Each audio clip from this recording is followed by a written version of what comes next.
नमस्कार, मैं सोनू वर्मा। स्वागत है आप सबका मेरे इस YouTube चैनल में।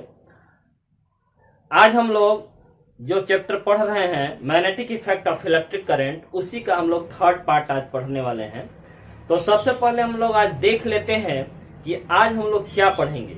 हमारा यह सारा जो टॉपिक आज हम लोग पढ़ने वाले हैं ये पिछले वीडियो से रिलेटेड है। तो अगर आप मेरे चैनल पे नए हैं और पहली बार यह वीडियो देख रहे हैं तो आपसे यह आग्रह है कि मेरे इसके पीछे वाले वीडियो को भी जरूर देख लें। और इसके साथ साथ मैं आपसे यह आग्रह भी करना चाहूंगा कि अगर आप नए हैं और अभी तक आपने मेरे चैनल को सब्सक्राइब नहीं किया है तो कृपया कर इसे जरूर सब्सक्राइब करें और दूसरों को भी जरूर शेयर करें। तो चलिए हम लोग आज सबसे पहले देख लेते हैं कि हम लोग आउटलाइन के तौर पे हम लोग देख लें कि हम लोग आज किन किन टॉपिक्स के बारे में डिस्कस करने वाले हैं। हमारा फर्स्ट टॉपिक होगा magnetic field due to current carrying circular coil. यानी कि अगर एक सर्कुलर कॉइल है और उससे हम लोग इलेक्ट्रिसिटी फ्लो कराते हैं तो उससे जो मैग्नेटिक फील्ड प्रोड्यूस होगा उसकी क्या क्या प्रॉपर्टी है, ये हम लोग फर्स्ट टॉपिक में डिस्कस करेंगे। हमारा सेकंड टॉपिक होगा factors affecting the strength of magnetic field.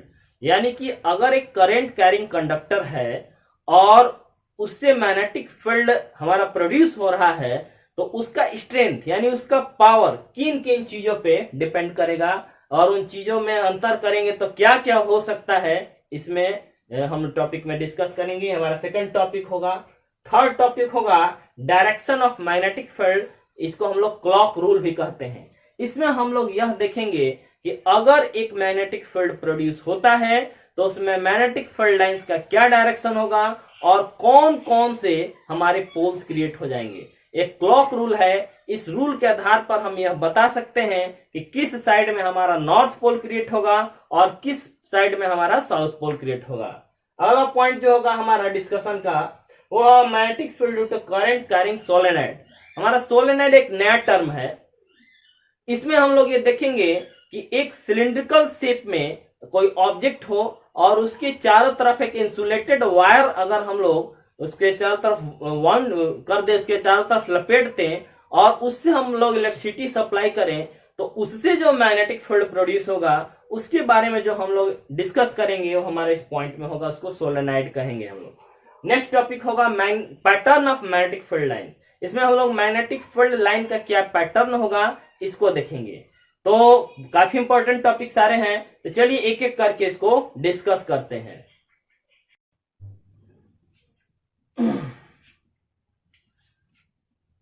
तो हमारा पहला टॉपिक है magnetic field due to current carrying circular coil. मैंने यहाँ एक फिगर बनाया हुआ है और ये फिगर रिप्रेजेंट करता है एक कंडक्टर वायर का जो कि हमारा एक सर्कुलर शेप में है। इसको एक सर्किट से ऐड किया गया है और यहाँ से हमारा पावर सप्लाई हो रहा है। यहाँ हमारा स्विच है जो कि हमारा क्लोज स्टेट में है, यानी कि इसे इलेक्ट्रिसिटी फ्लो हो रही है। तो जब इसे इलेक्ट्रिसिटी फ्लो होगी तो यहाँ पे जो हमारा सिंबल बन रहा है ये हमारे कार्डबोर्ड का सिंबल है और ये जो डॉटेड लाइन दिख रही है ये हमारा मैग्नेटिक फील्ड को रिप्रेजेंट कर रही है। तो इससे मैं यह दिखाना चाहता हूं कि जब एक सर्कुलर हमारा कंडक्टर रहेगा तो उससे जब हमारा इलेक्ट्रिसिटी फ्लो होगा तो हमारे इलेक्ट्रिसिटी का पैटर्न क्या होगा। तो जब भी हमारा सर्कुलर पाथ में हमारा इलेक्ट्रिसिटी फ्लो होता है तो उस कंडीशन में हर एक सर्कुलर वायर माने ये वायर है इससे भी हमारा इलेक्ट्रिसिटी फ्लो हो रहा है और यह जो इस साइड आ रहा है तो उससे भी इलेक्ट्रिसिटी फ्लो हो रहा है। तो इस जहां से हमारा कार्डबोर्ड के जिस होल से ये निकल रहा है इसके चारों तरफ एक सर्कुलर पाथ बनेगा और वो सर्कुलर पाथ जो होगा इसके चारों तरफ क्रिएट मैग्नेटिक फील्ड को रिप्रेजेंट करेगा। अब देखिए जब ये एक सर्कुलर पाथ है तो इसका एक सेंटर होगा और ये वायर है तो वायर के जितने भी पास हमारे रहेंगे तो उससे जो हमारा मैग्नेटिक फील्ड रहेगा वो लगभग सर्कुलर होगा, यानी कि एक सर्कल की तरह से उसको रिप्रेजेंट किया जा सकता है। लेकिन जैसे जैसे वायर से हम दूर जाने लगते हैं उसका डायमीटर बढ़ते चला जाता है और एकदम सेंटर ऑफ द सर्कल यानी इस वायर को जो सर्कुलर वायर है इसके सेंटर पे जब जाएंगे तो ये हमारी जो मैग्नेटिक फील्ड लाइन से लगभग स्ट्रेट हो जाती है। तो अब इसको जैसे डायरेक्शन ऑफ मैग्नेटिक फील्ड देखना हो, जैसे मान लीजिए कि सर्कुलर पाथ रिप्रेजेंट कर रहा है हमारा मैग्नेटिक फील्ड को, तो अगर हमें डायरेक्शन ऑफ मैग्नेटिक फील्ड देखना हो तो उसको कैसे प्राप्त किया जा सकता है, तो इसके लिए भी हमारे पास एक राइट हैंड थंब रूल है। अब देखिए राइट हैंड थंब रूल क्या कहता है, उसका स्टेटमेंट क्या है, यहां पे मैंने लिखा हुआ है, इसको मैं पढ़ दे रहा हूं, आप एक बार सुन लें। अगर आपको दिख रहा है तो जूम करके देख लीजिए। मैंने लिखा है the direction of magnetic field, जिसको हम लोग जनरली बी से डिनोट करते हैं, at a point on the axis of a current carrying circular coil और लूप, लूप कहते हैं जो ऐसे मुड़ा हुआ हो, loop can be found from the following right hand thumb rule. और राइट हैंड थंब रूल क्या है, स्टेटमेंट नीचे देखिए ब्लू कलर में, if the fingers of the right hand are curled along the direction of current, देखिए ये हमारा fingers है, अगर ये जो हमारा उस ढंग से मिलेगा जिस तरह से हमारा डायरेक्शन करंट का हो, तो हमारा ये अंगूठा जो होगा हमारा मैग्नेटिक फील्ड को रिप्रेजेंट करेगा। ये हमारा डायरेक्शन क्या होना चाहिए राइट हैंड का, ये जो फिंगर्स जो मुड़े हुए हैं इसका डायरेक्शन हमारे कैसे होना चाहिए, हमारे करंट के डायरेक्शन के अकॉर्डिंग, तो हमारा अंगूठा जो होगा हमारा मैग्नेटिक फील्ड के डायरेक्शन को रिप्रेजेंट करेगा। ध्यान दीजिएगा, तो अब हमारा हम मोड़ रहे हैं इस हाथ को ऐसे, तो हमारा करंट का डायरेक्शन क्या हुआ, इस साइड से इस साइड, हमारा करंट का डायरेक्शन ऐसे है, तो हमारा मैग्नेटिक फील्ड का डायरेक्शन क्या होगा, इधर डाउनवर्ड। देख लीजिए, अगर हमारा ये अंगूठा हाथ के उंगलियां जो है इस डायरेक्शन में, यानी करंट इस डायरेक्शन में फ्लो हो रहा है, तो हमारा जो अंगूठा होगा वो हमारे मैग्नेटिक फील्ड के डायरेक्शन को शो करेगा। काफी इंपॉर्टेंट पॉइंट है। तो इस पॉइंट में हम लोगों ने यही कंक्लूड किया कि अगर एक कंडक्टर वायर को एक सर्कुलर शेप में कर दिया जाए और उससे इलेक्ट्रिसिटी फ्लो कराया जाए, जो भी वायर के नजदीक होंगे उससे जो मैग्नेटिक फील्ड होगा वो हमारे लगभग सर्कुलर होंगे, लेकिन दो सर्कुलर पाथ में जहां पे हमारा एक सेंटर क्रिएट बन रहा है हमारा वायर से, वहां पे जब मैग्नेटिक फील्ड को जब हम देखेंगे तो लगभग स्ट्रेट हो जाती है। ये हमारा रूल है, यानी कि वायर के नजदीक सर्कुलर रहेगा और वायर से जैसे जैसे दूर रहेगा और सेंटर की तरफ जाएगा, जो वायर का सेंटर है उसका, तो वहां पे लगभग हमारे मैग्नेटिक फील्ड लाइंस स्ट्रेट हो जाती है। देखिए, जब हम सेकंड टॉपिक की बात करेंगे कि factors on which the strength of magnetic field of a circular current carrying coil depends, यानी कि एक सर्कुलर करंट कैरिंग कॉइल है तो उससे जो मैग्नेटिक फील्ड प्रोड्यूस होगा उसके सेंटर पे, यानी कि ये एक हमारा सर्कुलर कॉइल है, ये एक सर्कुलर टाइप का है, तो इसके सेंटर पे जो मैग्नेटिक फील्ड प्रोड्यूस होगा उसका स्ट्रेंथ यानी उसका पावर किन किन चीजों पर डिपेंड करेगा।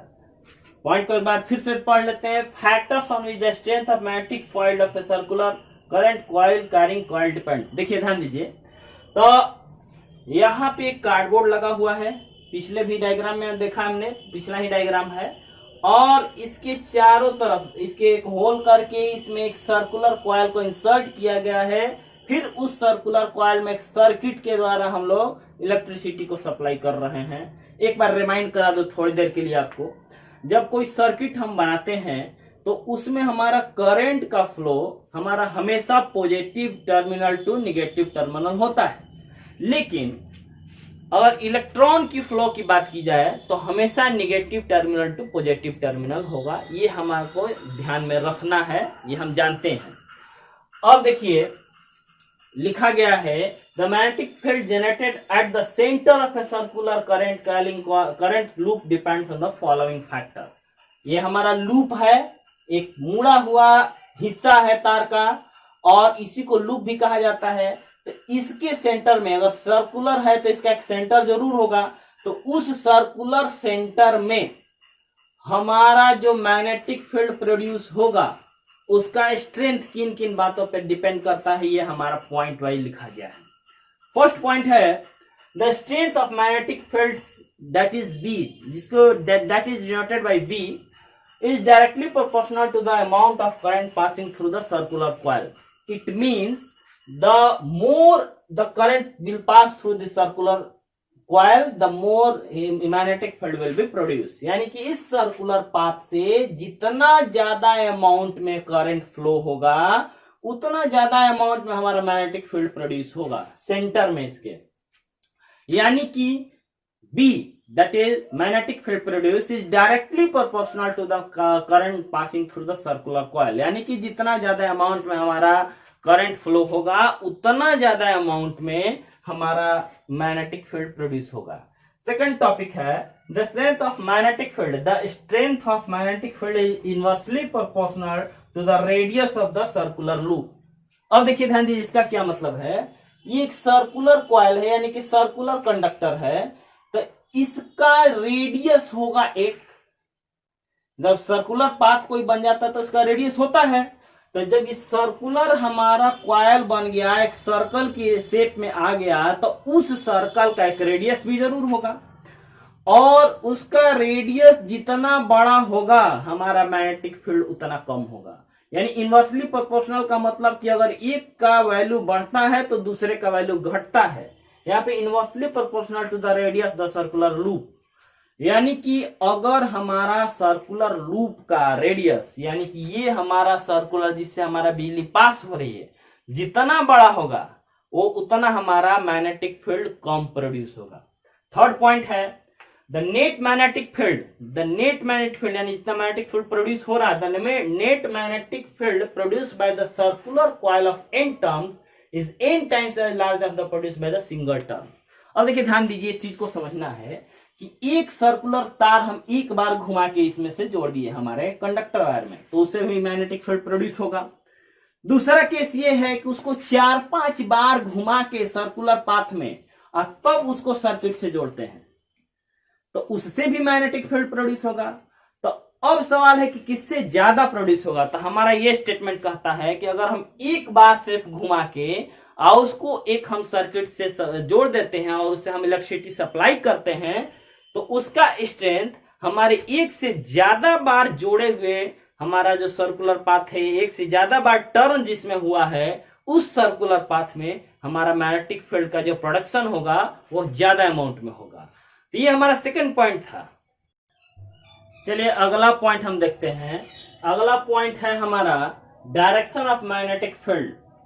इसको हम लोग क्लॉक रूल के नाम से भी जानते हैं। अगर मेरे पास एक कॉइल है, मान लीजिए हमारा हाथ एक कॉइल है, तो इसमें हमारा करंट का डायरेक्शन कैसा है, जैसे ये कॉइल पूरी तरह से मुड़ा हुआ है और इसमें हमारा करंट का डायरेक्शन जैसा रहेगा उसी तरह से इसमें पोल क्रिएट होंगे।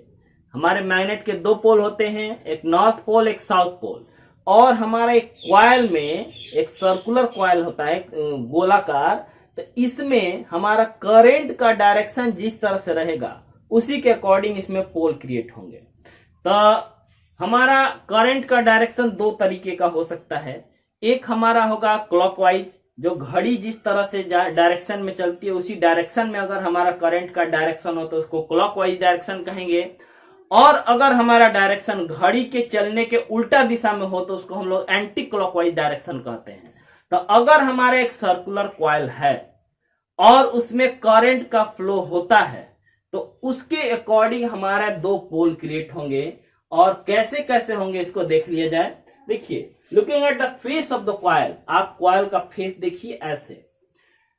The current around the face is in anti clockwise और क्लॉकवाइज डायरेक्शन। 2 तरह के डायरेक्शन हो सकता है। अगर फेस है तो हमारा हो सकता है करंट ऐसे ऐसे मूव करे, दूसरा चांस हो सकता है कि ऐसे ऐसे मूव करें। तो इस तरीके से जब मूव करता है घड़ी के डायरेक्शन में, तो अगर हमारा क्लॉकवाइज होता है, जैसे समझिए कि हमारा कॉइल है और हमारा इस तरीके से घड़ी जैसे चल रही है उस डायरेक्शन में हमारा करंट मूव कर रहा है। यहां से मान लीजिए कि ये सर्किट है, यहां से करंट आया, ऐसे घूमा और फिर जाके लौट आया, तो ये हमारा क्लॉकवाइज डायरेक्शन हुआ। तो जहां पे क्लॉकवाइज हमारा एक कॉइल में डायरेक्शन होगा तो वहां पे एक पोल क्रिएट होगा, और क्लॉकवाइज डायरेक्शन से हमारा जो पोल क्रिएट होगा वो साउथ पोल होता है उसको। इसी के विपरीत अगर हमारा एंटी क्लॉकवाइज, जो घड़ी के डायरेक्शन के उल्टा दिशा में अगर हमारा सर्कुलर कॉइल है और उसमें करंट का फ्लो जो हो रहा है घड़ी के अपोजिट डायरेक्शन में हो रहा है, तो उस डायरेक्शन को हम लोग एंटी क्लॉकवाइज डायरेक्शन कहेंगे। और उससे जो हमारा कॉइल के चारों तरफ एक पोल क्रिएट होगा, वहां फेस पे जो पोल क्रिएट होगा हमारा क्या होगा, नॉर्थ पोल। जैसे देख लीजिए ये क्लॉक रूल है, यहाँ पे दो फिगर आपको दिख रहे होंगे, एक ऐसे, ये हमारा क्लॉकवाइज डायरेक्शन है, इसी तरह से घड़ी चलती है। तो यहाँ पे अगर करंट का, अगर कोई हमारा कॉइल है और उसमें करंट इस तरीके से फ्लो हो रही है, तो वहां पे एक पोल क्रिएट होगा और वो पोल जो होगा हमारा साउथ पोल होगा। इसके विपरीत अगर हमारा कोई करंट का फ्लो इस डायरेक्शन में हो रहा है तो नॉर्थ पोल होगा, जैसे इस तरह से, यहां से ऐसे गया फिर ऐसे, तो ये नॉर्थ पोल की तरह बिहेव करेगा। तो इस तरीके से हम डायरेक्शन के द्वारा ये पता लगा सकते हैं कि हमारे किस फेस पे कौन से पोल क्रिएट हो रहे हैं।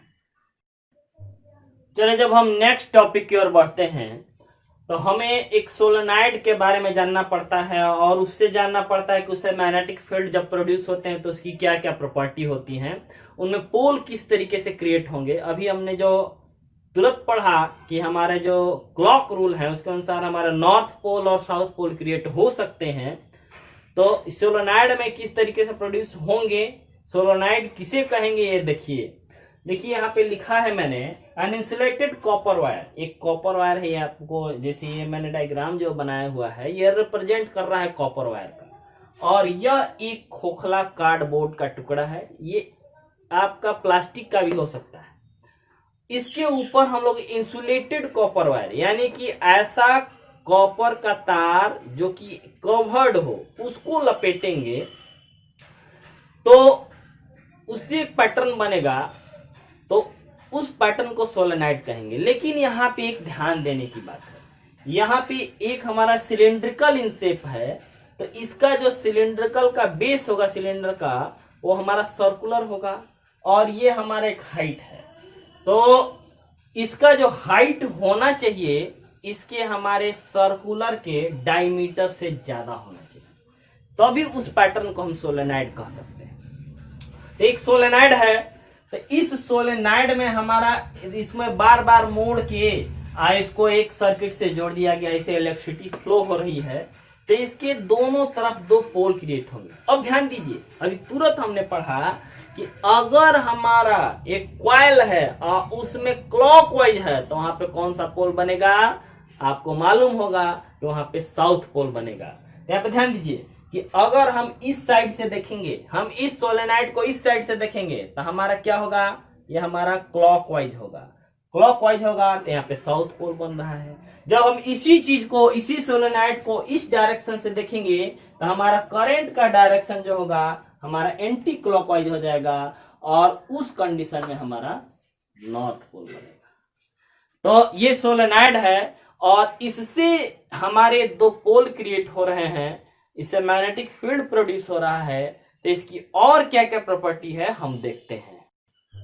तो चलिए अब हम लोग अंतिम पॉइंट को देखते हैं। अंतिम पॉइंट का जो हमारा टॉपिक है वह है pattern of magnetic field lines inside as well as outside of the current carrying solenoid. Solenoid हम देख चुके, एक ऐसा खोखला डब्बा जिसका लेंथ जो है इसको डायमीटर से ज्यादा होना चाहिए, और उसके चारों तरफ एक इंसुलेटेड कंडक्टर वायर जो है लपेट के उससे सर्किट में हमारे इलेक्ट्रिसिटी फ्लो होनी चाहिए। तो जब उससे इलेक्ट्रिसिटी फ्लो होगा तो वह हमारा सोलेनॉइड जो होगा वह एक मैग्नेट की तरह बिहेव करने लगेगा, और जब मैग्नेट है तो उसके चारों तरफ मैग्नेटिक फील्ड लाइंस तो होंगी ही। तो उसे मैग्नेटिक फील्ड लाइंस कैसे बनेंगी इसी को देखना है। हमारा फर्स्ट पॉइंट कहता है कि जब मैग्नेटिक फील्ड लाइंस होंगी वो इनसाइड भी सोलेनॉइड होगी और आउटसाइड सोलेनॉइड भी होंगी। और इनसाइड सोलेनॉइड होगी तो यूनिफॉर्म होंगी, यानी कि एकदम बिल्कुल सीधे होंगी। सोलेनॉइड के भीतर अगर मैग्नेटिक फील्ड लाइन को हम लोग अगर देखना चाहें तो वो बिल्कुल जो होगी वो सीधी होगी, और हमारे सोलेनॉइड के बाहर जो है वो एक ओवल शेप में होगी। तो ये हमारी चीजें हैं, और सोलेनॉइड एक बिहेव करेगा किस तरीके से, बिल्कुल एक मैग्नेट की तरह से।